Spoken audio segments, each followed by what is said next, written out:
Blodets vej gennem hjertet. Det kommer ind igennem... det kommer ind i det første hjertekammer, som er her.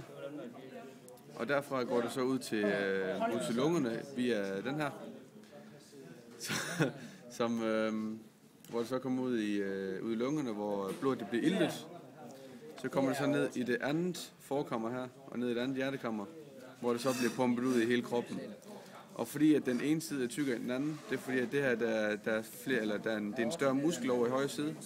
Fordi der skal mere tryk på, når det skal pumpes ud i hele kroppen. Og her er der kortvarigt, når det kun skulle pumpes ud i lungerne og tilbage igen. Arteria vener. Ja, arteria vener, det er forskerne der bare arterier. Når blodet kommer igennem en arterie, så er der ilt i det, for så bliver det pumpet ud i kroppen. Og når det kommer igennem en vene, så kommer det tilbage, og så har kroppen optaget alt det ilt, der er i blodet. Jeps. Og hvor findes hjerteklapperne? Jamen, hjerteklapperne har vi så skåret af her. Men det er dem, der åbner og lukker for blodtilførslen til de forskellige, eller til de to forkammer. Tror jeg.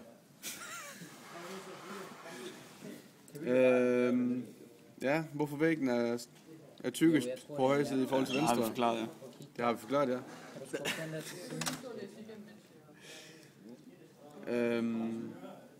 Det lille store kredsløb af hulen. Pause.